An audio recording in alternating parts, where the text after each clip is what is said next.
안녕하세요. 날마다 죽기로 주간 큐티 가이드입니다. 함께 나눌 본문은 마태복음 13장 24절부터 14장 12절까지 본문입니다.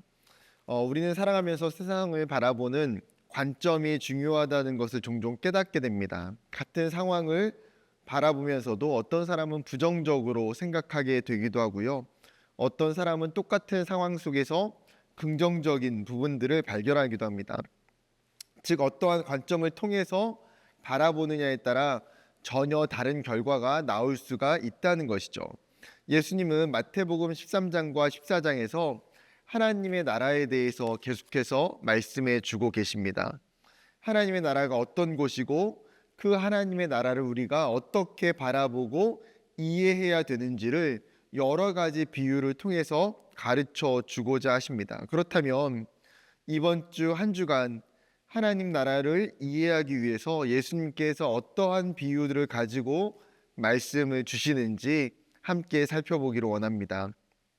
월요일은요, 마태복음 13장 24절부터 33절까지 보이지 않을지라도 하나님 나라라고 하는 제목의 큐티 본문입니다.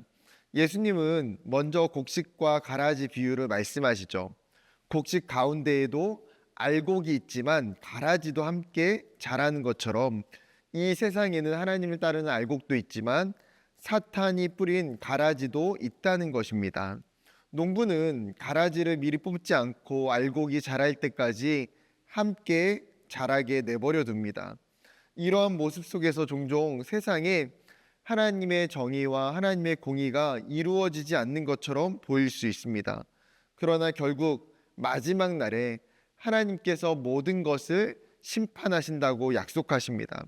그리고 나서 31절부터 32절에는 겨자씨의 비유를, 33절에는 누룩의 비유를 말씀하십니다. 하나님의 나라가 마치 겨자씨와 같이, 누룩과 같이 아주 작게 시작하지만 그 하나님의 나라가 조금씩 성장하고 커져 간다는 것이죠. 우리의 눈에 종종 이 세상이 너무나 악해 보이고 하나님의 공의가 임하지 않는 것처럼 느껴질 수도 있습니다. 그러나 하나님의 나라를 바라보는 중요한 시간은 심판의 날에 반드시 하나님께서 공의로 심판하실 것을 우리가 믿는 것입니다. 오늘 이 비유를 통해서 명확한 사실을 붙들고 끝까지 믿음을 지키며 살기를 원합니다.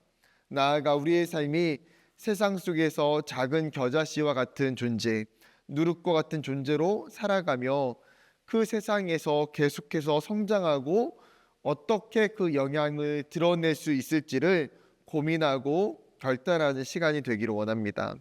화요일 본문은요, 마태복음 13장 34절부터 43절까지 의인이라는 이름에 걸맞는 삶이라는 제목을 가지고 큐티를 하게 됩니다.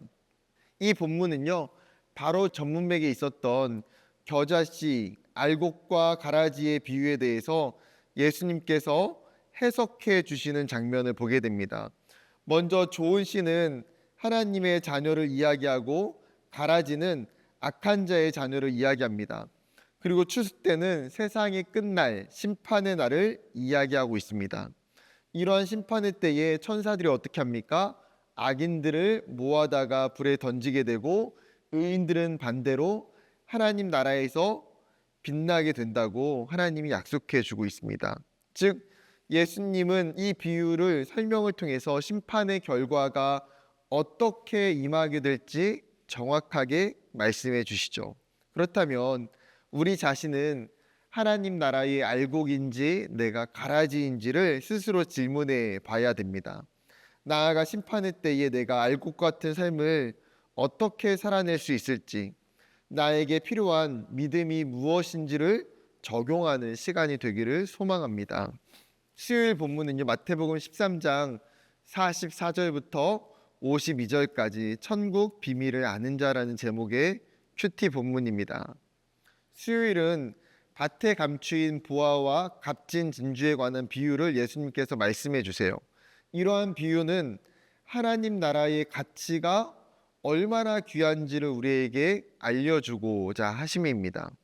하나님 나라는 마치 밭에 감추인 보화와 같아서 밭에서 이 보화를 발견한 후에 숨겨두고 자신의 모든 소유를 다 팔아서 이 밭을 사는 사람처럼 하나님 나라의 가치는 그 어떤 것보다도 훨씬 더 귀하다는 거예요. 나아가 45절과 46절도 마찬가지입니다. 하나님 나라는 값진 진주와 같아서 이 진주를 발견한 장사꾼은 자신의 모든 소유를 팔아서 이 진주를 사게 된다는 것이죠. 이것이 천국을, 하나님의 나라를 깨닫고 발견한 사람의 당연한 반응이라고 이야기합니다. 그렇다면 우리는 정말 천국에 대해서, 하나님 나라에 대한 이 가치를 얼마나 귀하게 여기고 있는지를 돌아보기를 원합니다. 그리고 오늘 이 본문의 비유의 말씀을 통해서 우리가 하나님 나라의 그 가치를 어떻게 하면 매일마다 정말 소중하게 가치 있게 여기며 살아갈 수 있을지를 적용해 보기를 원합니다. 목요일은요, 마태복음 13장 53절부터 58절, 편견은 곧 편향으로라고 하는 제목의 큐티 본문입니다. 목요일 본문을 보면요, 예수님께서 이제 모든 비유를 다 마치신 후에 고향으로, 갈릴리 나사렛으로 돌아오시게 됩니다. 그리고 그곳에 있는 회당에서 말씀을 가르치기 시작하세요. 사람들이 그 예수님의 가르침을 듣고 나서 그분의 지혜에 굉장히 깜짝 놀라게 됩니다. 그러나 문제는 이러한 예수님의 가르침과 지혜를 그들이 전혀 받아들이지 않는다는 거예요. 오히려 어떻게 했습니까? 예수님을 배척했습니다. 예수가 목수의 아들 요셉과 마리아의 아들이며 그의 형제와 자매들을 우리가 알고 있다는 거예요. 이는 예수님을 신적인 대상으로 하나님이 보내신 자로 인정하지 않고 한 인간으로 바라보는 불신앙 때문에 이야기하는 것입니다. 그들은 자신이 가지고 있는 선입견 때문에 예수님의 말씀을 들으려 하지 않고 오히려 배척하죠. 그리고 그러한 불신앙과 믿음 없음을 아신 예수님은 더 이상 그곳에서 기적을 행하지 않으십니다. 목요일 본문을 통해서 우리의 모습 속에 나사렛 사람들과 같은 어떤 개인적인 편견과 선입견이 우리의 신앙 가운데에 없는지를 돌아보기를 원합니다. 나아가 예수님의 말씀에 대해서 내 생각과 기준으로 받아들이지 않는 신앙이 있다면 내 안에 이러한 잘못된 선입견과 편견들을 깨트리기 위한 구체적인 방법과 결단이 무엇일지를 생각하고 묵상하는 시간이 되기를 원합니다. 금요일 마태복음 14장 1절부터 12절, 악에 굴하지 않는 담대함. 마태복음 14장으로 넘어가게 되면 예수님의 소문이 본붕환 헤롯에게 들려지게 되죠. 사람들은 예수를 죽였던 세례 요한으로 간주하며 그의 죽음에 대한 소식을 전하고 있습니다. 세례 요한은 헤롯이 그 동생 빌립의 아내였던 헤로디아를 자신의 아내로 맞아들이게 됩니다. 그의 부도덕을 지적하다가 세례 요한은 감옥에 갇히게 되죠. 헤롯과 헤로디아에게는 바른 말을 전하고 있는 이 세례 요한이 눈의 가시와 같은 존재였습니다. 그리고 마침 헤롯의 생일을 맞아 헤로디아의 딸의 간청으로 세례 요한을 처형하게 되는 사건이 일어나게 됩니다. 세례 요한은요, 일평생 하나님의 말씀을 전하는 일에, 진리와 의로움을 이야기하는 일에 앞장섰습니다.